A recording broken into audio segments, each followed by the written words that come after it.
Hi everybody, I'm Hub Archer for Pro Football Weekly as we continue previewing every one of the 2012 NFL playoff games. We start divisional play on Saturday, the first game of the weekend. Will be a meeting between the 1 and 4 seeds. The Denver Broncos host the Baltimore Ravens. Kevin Fishbane covers the Denver Broncos for us. Senior editor Mike Wilkening covers the Ravens. These guys got together in Baltimore 4 weeks ago. Wasn't pretty. The Broncos thrashed the Ravens at home. Wilkie, why is it going to be better for the Ravens on the road at Mile High this week? It may not be. I think it really comes down to the play of the Ravens offense. When you look at the way that Baltimore has played against Peyton Manning-led teams in past years in the postseason, the defense has done the job. They've gotten the necessary stops, and even in the matchup in Baltimore a few weeks back, the Ravens defense did a pretty good job. They allowed close to 5 yards per play or thereabouts. They did a good job, the best probably possible job they could have done given the personnel and everything else this year. But again, the offense came up short, and this is a Ravens offense in their last 2 games in the playoffs against Manning-led offenses. They haven't scored a touchdown. They came up short in the first meeting between the teams in the regular season last year.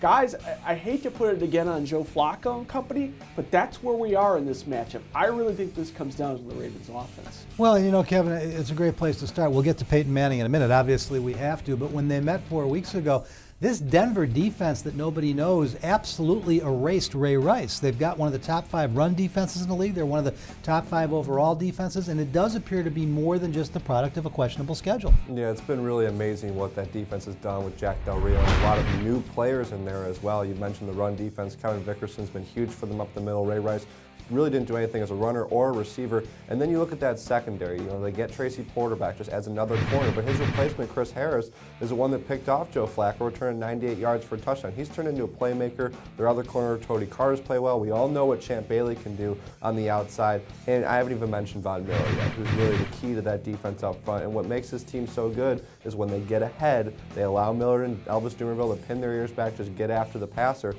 that's what happened in that game against the Ravens. When it was 17-0, Baltimore had no chance against that Denver pass rush.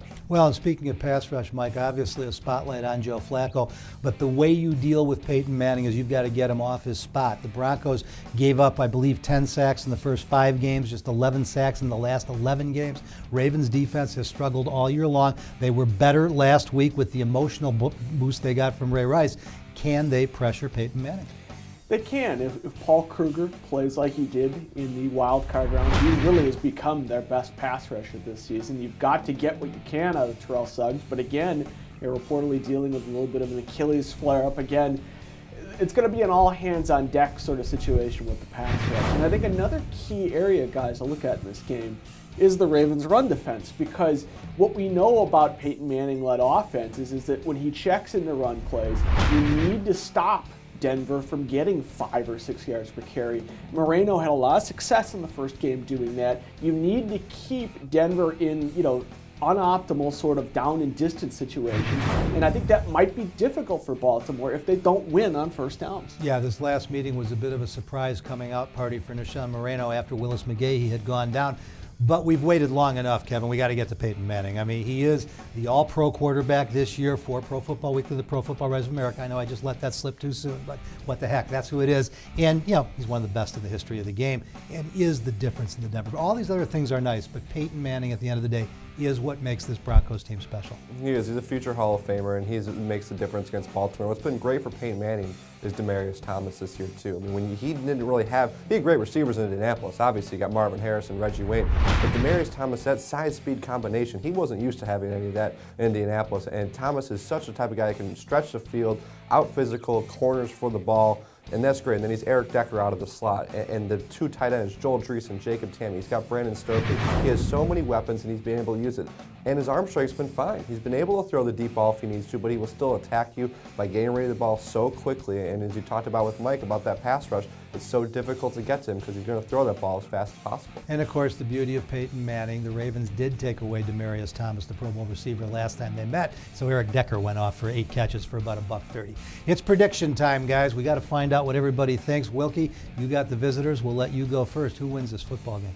I can't see the Baltimore Ravens not showing up and playing well in this game. I think they will give it their all. I think they will put out a representative performance of a team that has been a playoff, perennial contender for years here. And I think they may even lead in the later stages of this game. But I can't see them shutting down the Denver Broncos for 4 quarters. I think the Broncos catch them late, win, and maybe win going away. I think the Broncos win this game. Kevin? One problem for Denver has been first quarter. They've been outscored in the first quarter actually this year, and the slow starts have gone back to bite them early in the season. Now they have Peyton Manning, so it's not a problem. They can come back. But I agree. I could see Baltimore taking the lead early. I could see it being close early. But it becomes a track meet in the second half. No chance I'm taking Joe Flacco over Peyton Manning. It's going to be the Broncos in this one, and then home field advantage is also going to play a role. Yeah, I'm with you guys. I think this comes down to the Ravens have a ton of NFL heart and character. They don't have the skills that Peyton Manning and Von Miller and Elvis Dumervil have. You got the better team at home, but the Ravens will show up with pride, and I think they keep this one close. At the end of the day, Denver advances. That'll do it for our preview of the first divisional playoff game of the weekend. For all the best, most in-depth analysis anywhere on this weekend's playoffs, as well as all the news, notes, and rumors from around the league, be sure you stay at ProFootballWeekly.com 24 hours a day, 7 days a week.